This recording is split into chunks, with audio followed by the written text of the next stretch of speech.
Oh boy, ayos ka lang? Bakit hinihingal ka? May humahabol ba sa'yo?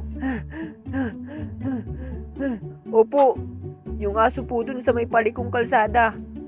Oo nga, nangahabol nga yung aso dun. Munti ka na nga kumagat sa puwet dun eh. Ay, hindi ba kayo nag-grade 2? Ang gawin mo boy, para hindi ka habulin, ilabas mo yung cellphone mo at videohan mo siya. Okay, gagawin ko na yung sinabi ni Manong. Ilalabas ko na yung cellphone ko. Ang may wagang cellphone. Meanwhile, Nasaan na kaya yung aso na yun? Nagtatago ata.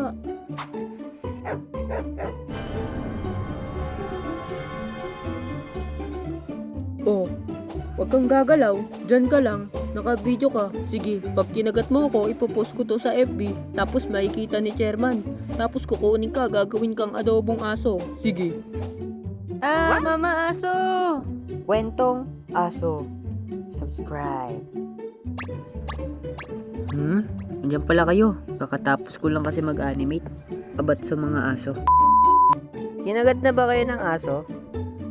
Kung hindi pa, napakaswerte nyo kasi hindi kayo gagastos ng malaki para magpa-inject ng anti-rabies. Pero depende na rin yun kung sa hospital or sa clinic ba kayo magpapa-inject. Tanda ko dati nung bata pa ako, madalas kong inaasar yung aso ng kapitbahay namin dun sa kanilang gate. di mo ako makakagat kasi nakakulong ka dyan eh. De.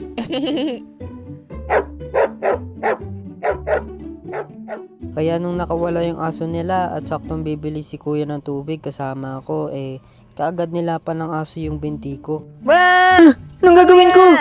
Teka lang! Talaga namang napakasakit ng naranasan ko sa kagat ng aso na yun.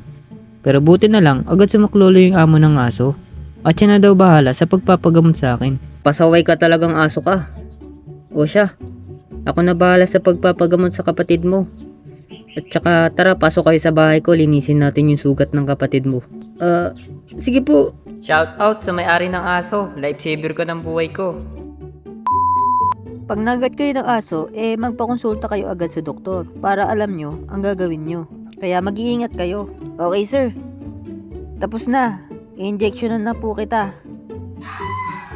Teka, bakit ganyan kalaki? So yun, hanggang dito na lang yung video at maraming salamat sa mga sumuporta sa Busted Experience ko.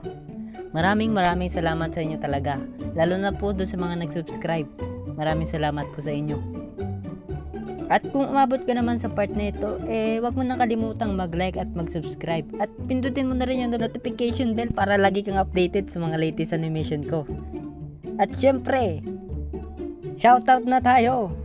Shoutout kay Ray Animation, shoutout kay Jeb Animation, and shoutout kay J Animation 2, shoutout kay Michael Animation, at ang last, shoutout kay Michael Singkay. Lamang guys, maraming salamat. God bless. Bye bye you.